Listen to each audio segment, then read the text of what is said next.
Entre los convertidos con motivo de la crisis de Oxford se encuentra el célebre Cardinal Newman. Newman era el más alto de los abanderados. Un día después del largo trabajo de fermentación provocada por el dedo de Dios, leyó una frase que San Agustín había escrito en uno de sus libros. Se trataba de una frase bien sencilla, en la cual se recalca la autoridad doctrinal de la Iglesia, cursus judicat terrarum. Esta frase de San Agustín aparecía reproducida en un escrito de Wiseman. Aquellas palabras encajaron porfiadamente en el pensamiento de Newman y lo arrojaron hacia el lado de la Iglesia católica. Y toda esa crisis religiosa que ha venido dando prosélitos al catolicismo en Inglaterra, arranca de una sola frase escrita por San Agustín en uno de sus libros. Y de este modo se puede llegar a ser rey de un siglo, de una época, de una generación y volcar imperios y edificar dinastías sobre sus despojos, sin más elementos que unos cuantos libros. Y por esto el libro es uno de los factores más eficaces para llegar a ser rey. La elocuencia es otro de los recursos de que se puede echar mano para llegar a ser rey. Cada orador consagrado ha tenido que ser, sin más poder que el de su palabra, el soberano de su siglo o cuando menos de su generación. Demóstenes lo fue de Grecia. Y sus conciudadanos, vivamente agradecidos hacia el más grande de sus oradores, quisieron entregarle una corona en premio de sus afanes y de su elocuencia puesta al servicio de su patria. Y fue entonces cuando alguien se atrevió a disputarle aquella recompensa. Y fue también entonces cuando la Grecia entera, sacudida hasta en sus entrañas, asistió al encuentro entre Demóstenes y Esquines. Los dos rivales arrojaron todos los dardos de sus repletas aljabas de maestros de la palabra y se clavaron puñados de saetas en el corazón y en la frente. Pero el príncipe, el rey de la elocuencia griega, que era Demóstenes, defendió victoriosamente la corona que había ganado con el esplendor maravilloso de su palabra. El día siniestro y oscuro en que se desató el huracán de la Revolución Francesa del 93, el cetro de los reyes había pasado de las manos de Luis XVI a las manos del orador más alto, que era Mirabeau. El cetro de Luis XVI era solamente una caña rota. Las muchedumbres arrojaban sobre el trono todo el desdén y todo el odio de sus anatemas. La brújula se había roto en aquel barco desmantelado y los remos cayeron en poder de los oradores.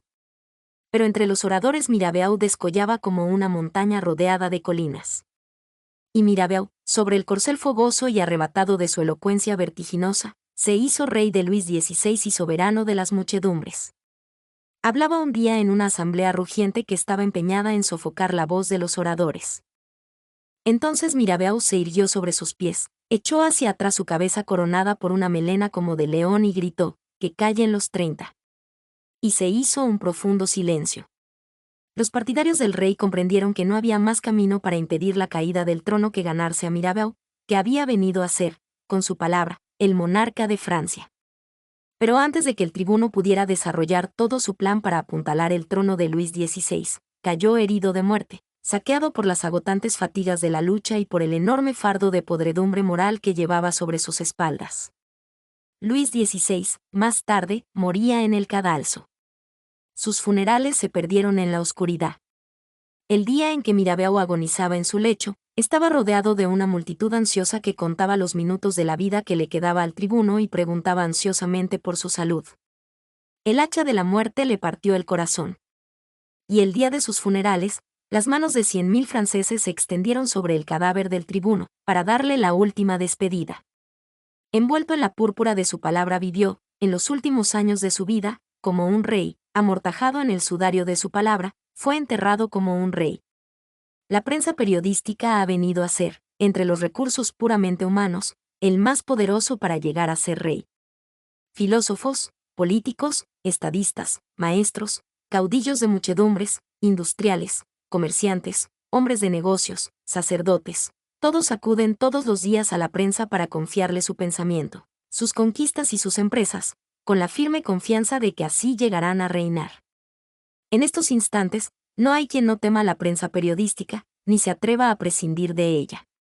Los hombres que sienten hambre de subir y de gobernar a los pueblos se echan ciegamente en brazos de la prensa y saben que los llevará a las alturas del poder.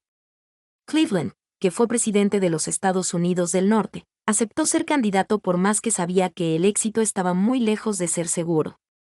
Sin embargo, para abrirse paso y para ganar la opinión y salir triunfante en las urnas electorales, confió su suerte a la prensa. Cleveland alcanzó una victoria decisiva, a pesar de que todas las apariencias hacían esperar que sería derrotado. Pocos pudieron de pronto explicar el éxito de aquella candidatura. Más tarde el mismo Cleveland aseguró que su candidatura habría sido irremediablemente derrotada si no hubiera sido porque la fortaleció y la llevó hacia las alturas el New York World. Al día siguiente de que alguno llega a las cumbres de los destinos de patrias y de hombres, pone sus miradas en la prensa periódica. Si los periódicos lo atacan, los persigue hasta amordazarlos o matarlos. Y en todo caso procura rodearse de una fuerte escolta de prensa que lo sostenga y lo afiance. La prensa periódica no solamente gobierna la opinión, maneja, desquicia, subleva, arruina, exalta, sofoca pensamientos, sistemas, programas, tronos, multitudes, en una palabra, lo mueve y lo agita todo. En un minuto echa sus teas encendidas sobre la frente de millares de hombres. Y al minuto siguiente o si se quiere mañana, otro día, más tarde, acaba por arrojar un torrente que derriba todo o un huracán que revuelve todas las vidas de arriba a abajo. La Liga de las Naciones está vivamente empeñada en difundir hacia todas partes las ideas de la pacificación universal.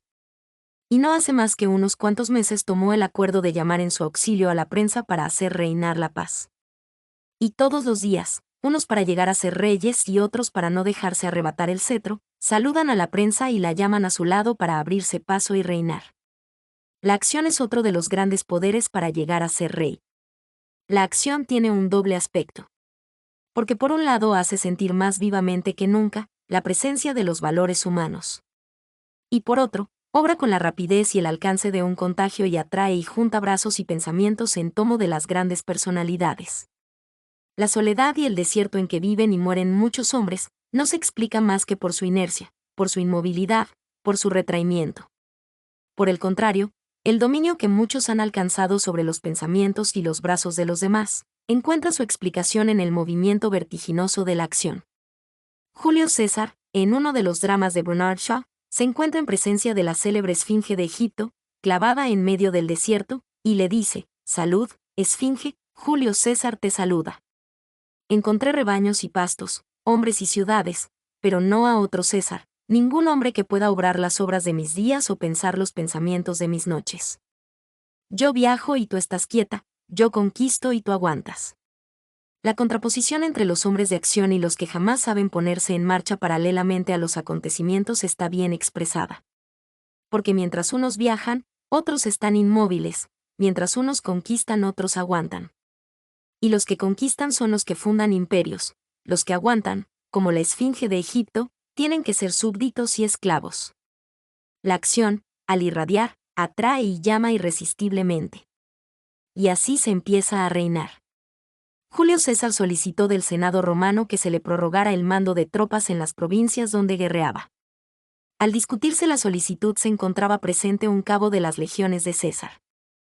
Y en los momentos en que el Senado declaró solemne y majestuosamente que no prorrogaría el mando, el cabo exclamó, llevando su mano a la empuñadura de su espada: «Esta se lo prorrogará». Y es que el hombre de acción llega a adquirir dominio sobre brazos y voluntades, por haber hecho sentir su presencia sobre la carne viva y sobre el espíritu de los demás, y por haber arrebatado en su marcha a los que lo han visto atravesar por en medio de la sangre y del sudor de muchas batallas. La acción siempre se ha traducido en contagio que concentra y llama pensamientos y brazos, porque desde el momento mismo en que un ser obra sobre los demás, los hace entrar en sus planes y los arroja hacia un rumbo determinado. Y esto es el comienzo de un reinado y, no pocas veces, es la fundación de un imperio. El proselitismo es otra de las fuerzas para llegar a ser rey. Es una de las formas de la acción, pero tiene su carácter especial y va más en derechura a entregarles la púrpura a los hombres. La pasión del proselitismo es una fiebre irrefrenable de darse, para conquistar. El que se entrega a la tarea de hacer prosélitos tiene que dar. Unas veces da su palabra, otras da su tiempo, otras su pensamiento, otras da su corazón. Y el que sabe y quiere dar más es el que hace más amplias conquistas. Y es el que funda más sólidos y más firmes imperios.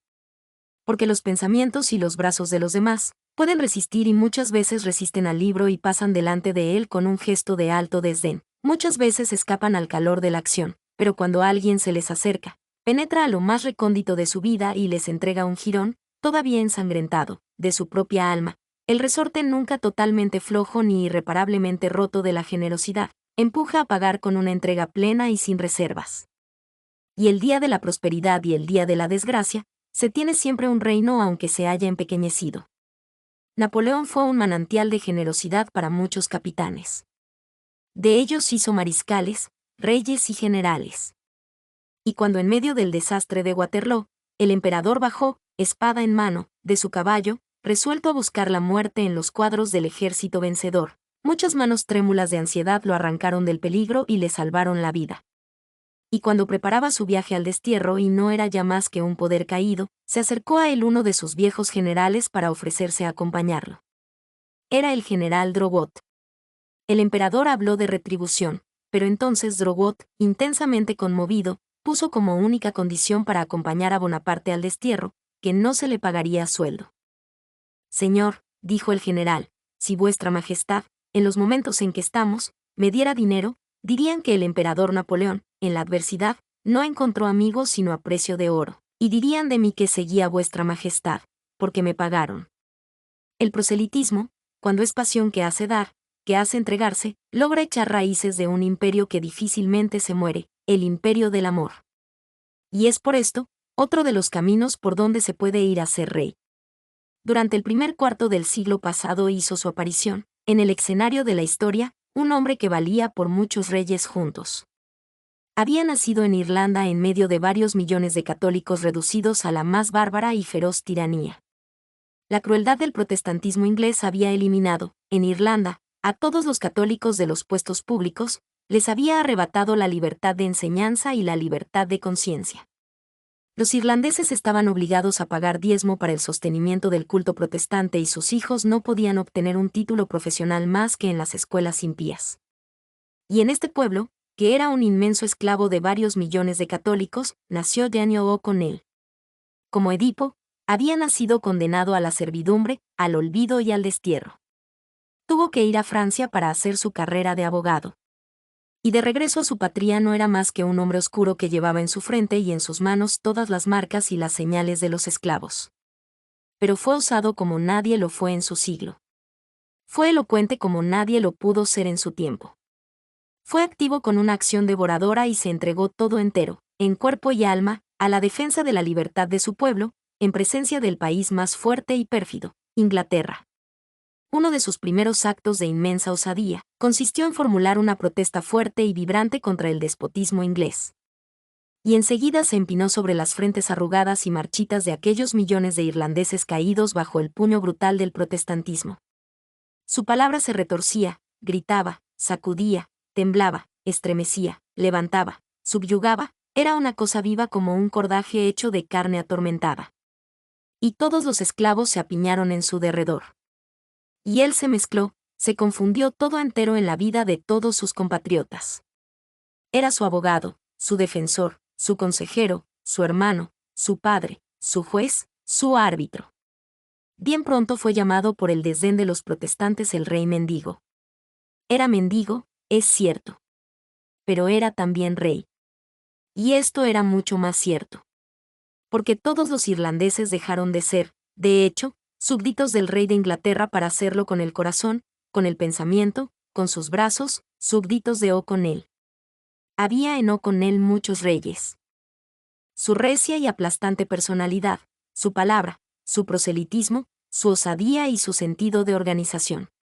Y todos estos reyes juntos en un solo hombre, entraron en enconada y ardiente batalla contra Inglaterra y contra todo su poder y su perfidia. Su popularidad le dio a O'Connell en las elecciones una victoria abrumadora. Porque había llegado a reinar hasta en lo más oscuro y olvidado de las cabañas. En la lucha electoral apareció un hombre que parecía un espectro. Hacía muchos años que sufría cárcel por deudas. Y un lord inglés le prometió la libertad a trueque de que votara contra O'Connell y a favor del candidato protestante. Aquel espectro se adelantaba con paso vacilante a depositar su voto contra O'Connell. Pero en estos mismos instantes una mujer, demacrada, envejecida, hecha un harapo, avanza hacia el desertor, lo coge nerviosamente de un brazo, se alza sobre él, le grita con gesto de gallardía y de desesperación y le dice: «Acuérdate de tu alma y de tu libertad». Era la esposa del preso. Había llegado a tiempo. La traición no pudo consumarse. Y al día siguiente sus palabras aparecieron como un grito de guerra y de esperanza, en la bandera de la Asociación Católica, creada por O'Connell para la defensa de la libertad de Irlanda. Poco después O'Connell tuvo que llegar a las puertas del Parlamento inglés. Un ujier le dice: «¿Sois católico? No cabe un católico en una asamblea protestante». ¿Juráis el artículo 39 de la religión anglicana?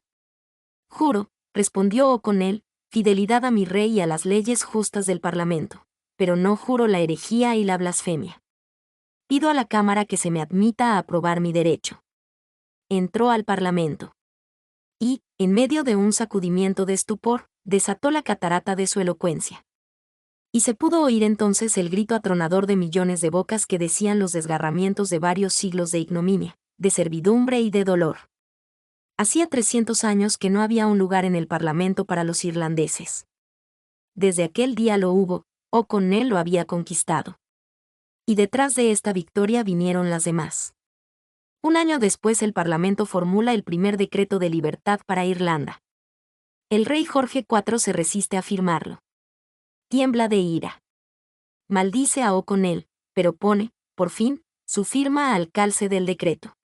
Después alcanza la emancipación política y la supresión del diezmo para sostener el culto protestante. Más grande que Bonaparte, que vivió como emperador y murió en un peñón escueto del mar, como un mendigo, y más grande aún que Mirabeau, que solamente fue rey de un día, O'Connell vio levantarse en su derredor las manos de 8 millones de irlandeses que lo proclamaban y lo saludaban y obedecían como a un rey. Y el mundo y la historia vieron extenderse, sobre el cadáver de aquel hombre que llevaba muchos reyes juntos, las manos de 8 millones de esclavos redimidos para darle la despedida suprema. El desdén protestante le había llamado el rey mendigo. Y había dicho una inmensa verdad: O'Connell era un mendigo que había llegado a ser rey y a doblar el brazo de los reyes. Lo que demuestra que de mendigo se puede llegar a ser rey. Oye, viajero osado del porvenir, tú conoces la Esfinge, tú la has visto, como Edipo. Tú también, como O'Connell, has nacido mendigo en tu propia patria, tú, como O'Connell, has nacido condenado al olvido y al destierro. Tú también, como O'Connell, llevas todavía ennegrecidas las manos con el polvo del desierto y de la proscripción y amasas el pan negro que tienes que comer. Atrévete. Vuélvete hacia la Esfinge, mírala cara a cara. Óyela decir sus pavorosos problemas. Enseguida contesta y mátala. Ya sabes cómo la puedes matar. Ya has visto, bajo el grito penetrante de estas páginas, qué debes hacer para ser rey. Ya sabes con qué puedes ser rey. Vuélvete hacia la Esfinge, después de abroquelarte con todos los recursos para reinar, y mátala. Te harán rey, como a Edipo.